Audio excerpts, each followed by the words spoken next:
첫 번째, 미국 수산업 현 주목 시장 트렌드라는 주제로 발표를 해주실 정혜원 교수님께서는 브리티시 컬럼비아 대학에서 박사를 취득하셨습니다.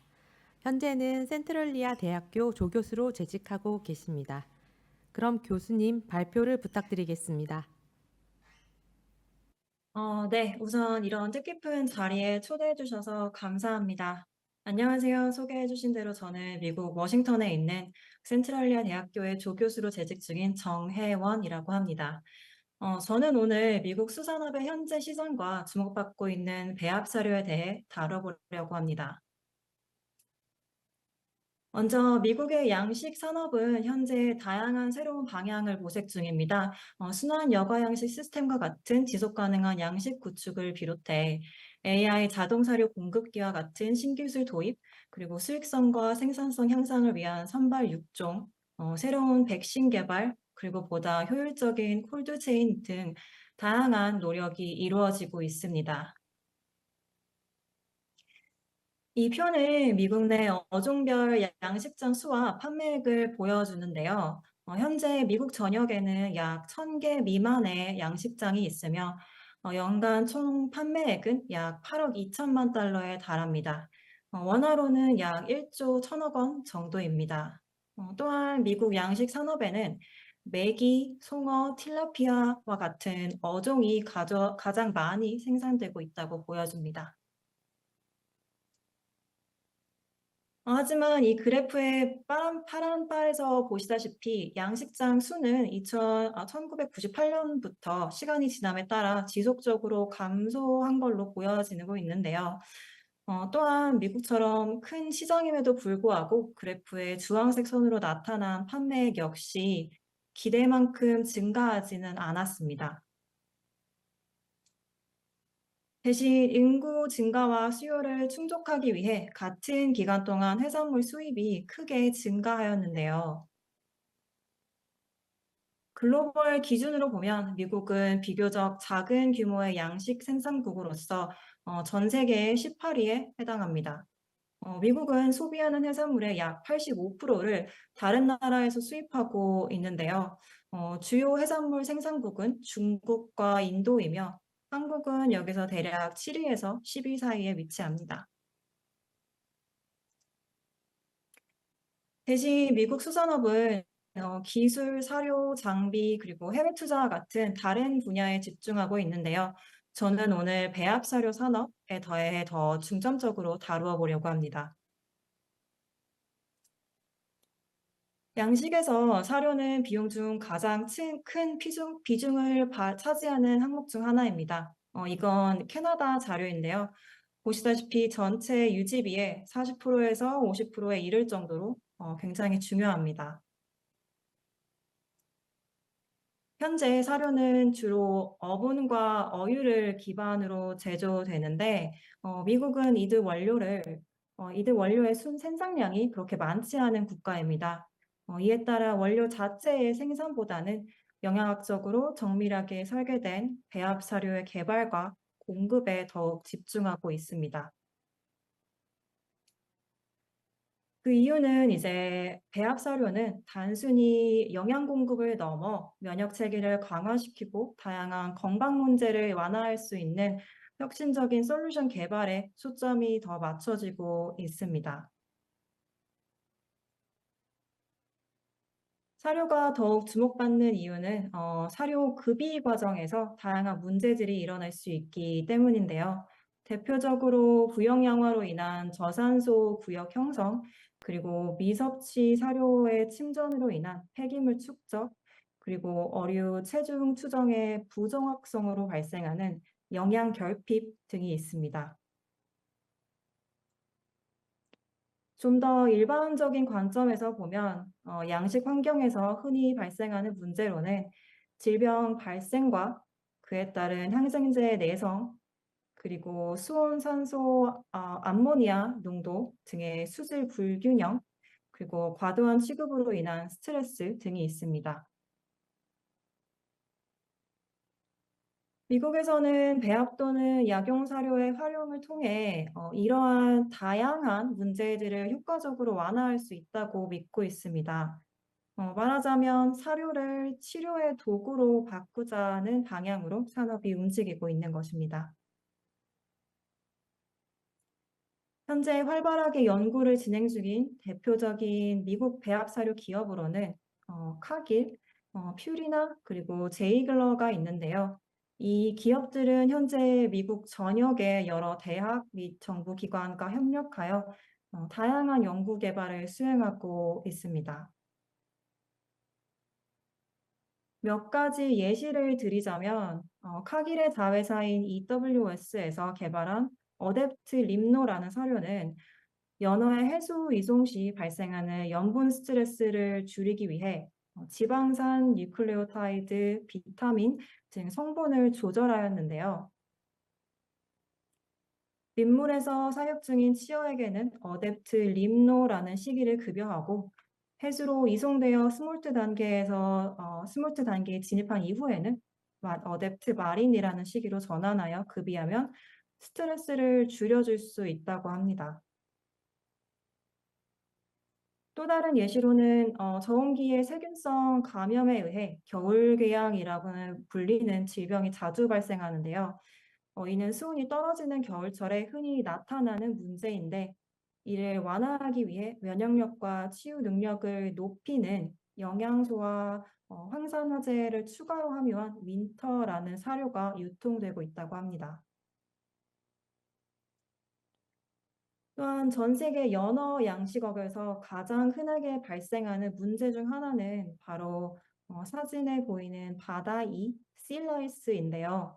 이 기생충은 연어 피부에 부착해 면역 체계를 약화시킬 뿐만이 아니라 식욕 감소와 성장 지연까지 유발하는데요. 만약 이를 제거하기 위해 화학적 처치를 할 경우 오히려 면역력이 더욱 저하되어 문제가 악화될 수 있습니다. 현재 시장에 나와 있는 이와 연관된 사료는 로버스트로 실라이스 부착을 줄이고 면역 체계를 강화하는 데 효과적인 식이라고 합니다. 만약 이 실라이스가 아가미에 부착하면 더 심각한 문제를 유발할 수 있는데요. 왜냐하면 아가미는 호흡, 삼투 조절, 삼연기 균형 유지, 그리고 질소 노폐물 배출 등 다양한 생리적 기능을 수행하는 기관으로서 인간의 폐와 신장에 해당하는 역할을 합니다. 이 기생충으로 인해 산업 전반에 막대한 손실이 발생할 수도 있게 되는데요. 2016년 기준 슬라이스로 인한 경제적 손실은 연간 5억 달러 이상으로 추정되었습니다. 연구에 따르면 실라이스는 연어산업 제품 가치의 최대 6%에 해당하는 손실을 초래할 수 있다고도 합니다. 지금 보여드리는 이 영상은 2023년 아이슬란드의 한 연어 양식장에서 발생한 실라이스 감염 사례로 이로 인해 이 양식장은 100만 마리 이상 연어가 폐사하거나 폐기되는 사태가 발생했다고 합니다.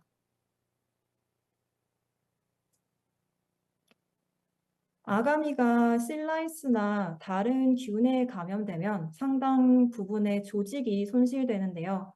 새 연구에 따르면 연어의 경우 아가미 회복은 시간과 에너지가 많이 소요되는 걸로 보여집니다. 왼쪽 이미지는 아가미 세엽을 50% 그리고 75% 절제한 걸 보여주고 있고요. 이 오른쪽 이미지는 면역 조직 화학 염색 결과로 이렇게 하얀색 점선은 절제 부위를 나타내고 있고 초록색은 신경 섬유를 그리고 빨간 점은 신경 상피 세포를 의미합니다. 이 세포는 호흡과 항상성 유지에 중요한 역할을 해서 즉 아가미의 기능을 의미하기도 합니다.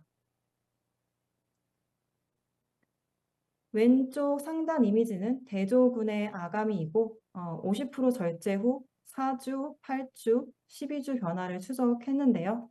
보시다시피 12주 차가 되었을 때야 드디어 상당수의 세포들이 신경과 연결되어 있는 것이 관찰되었고 이는 기능 회복이 어느 정도 이루어지고 있다고 보여집니다.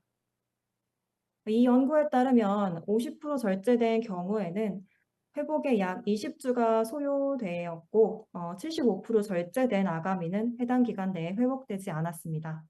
그리고 이 과정에서 막대한 에너지가 소모되는데요. 이는 곧 양식 산업 입장에서는 생산 지연과 상품성 저하로 이어지는 손실을 의미할 것입니다. 이러한 연구 결과를 바탕으로 배합 사료가 실제로 아가미 재생 속도를 향상시킬 수 있는지에 대한 연구가 현재 진행 중입니다. 또한 소화기관에 대한 관심도 많아지는데요. 사료가 체내에서 흡수되어 생체 성장으로 이어지는 과정은 소화기관에서부터 시작되는데요. 따라서 소화관의 건강 상태와 기능은 양식어가의 경제적 수익성과도 직접적으로 연결되어 있습니다. 소화기관이 건강하지 않으면 FCR, 즉 사료 이용 효율이 낮아지고 이는 성장 지연으로 이어져 사료 낭비와 경제적 손실을 초래할 수 있습니다. 또한 소화기관은 주요 면역기관이기도 때문에 장내 미세물의 균형이 무너지면 질병 저항력도 함께 약화됩니다. 그 결과 질병에 대한 감수성이 높아지고 항생제나 치료제에 대한 의존도도 증가하며 최종 제품의 품질 또한 저하될 수 있습니다. 여기 이 그림은 물고기의 소화기관을 보여주고 있는데요.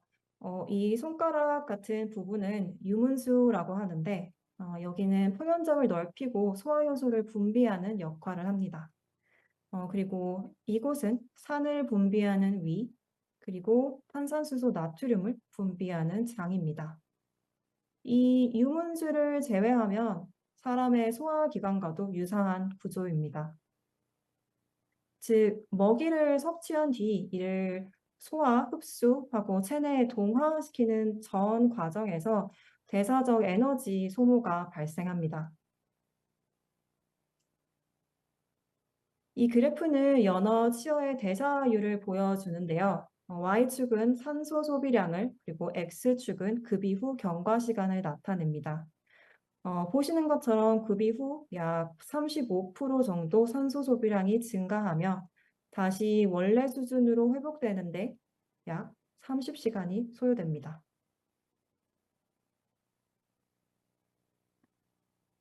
지금 보여드리는 수치 SDA 코에피션트는 섭취한 식사로부터 얻은 에너지 중 소화 흡수 동화 과정에 사용되는 에너지의 비율을 의미하고 있는데 테이블을 보시면 대부분 어류는 섭취한 에너지의 약 5%에서 15%를 소화 및 흡수 과정에서 사용합니다. 특히 단백질 함량이 높은 먹이를 섭취하는 육식성 어류에서는 이 수치가 더 높게 나타납니다. 또한 연구에 따르면 저산소 상태나 수온 상승과 같은 환경에서 어류는 소화를 우선순위로 두지 않는 것으로 나타났습니다.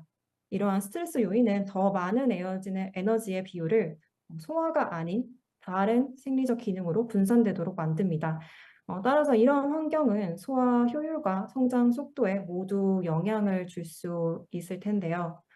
하지만 앞서 말씀드린 것처럼 사실 이러한 환경적 조건은 실제 양식 현장에서 자주 발생할 수 있기 때문에 더욱 주의가 필요한 걸로 보여집니다.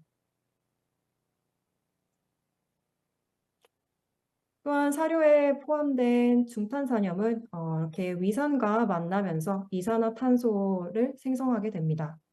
제 연구 그래프를 보시면 여기 Y축은 이산화탄소 분화, X축은 장의 여러 부위이고 이렇게 하얀 바는 급이 전, 그리고 검은색 바는 급이 후를 나타내고 있습니다.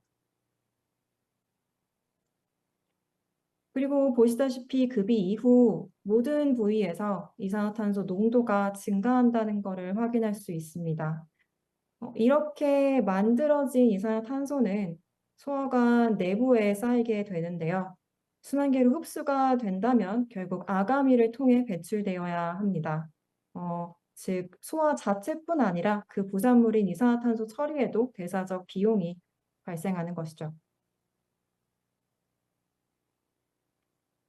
해수원은 여기에 또 하나의 부담이 더해지는데요. 제가 진행한 연어와 광어 연구에 따르면 오른쪽 다이어그램에서 보시는 것처럼 섭취한 바닷물이 장막을 통해 통과할 때 더 많은 탄산수소 나트륨이 분비되며 그 결과 장 내각 내에 이산화탄소 농도가 높아지게 됩니다. 이와 같은 상수 조절 작용에 드는 비용은 해수어의 기초대사율의 약 7.5%에 이르는 것으로 알려져 있습니다. 저는 이렇게 발생된 이산화탄소와 노폐물이 순환계로 흡수가 되는지, 그리고 장 내의 영양소 흡수에 방해가 되는지 현재 연구 중에 있습니다.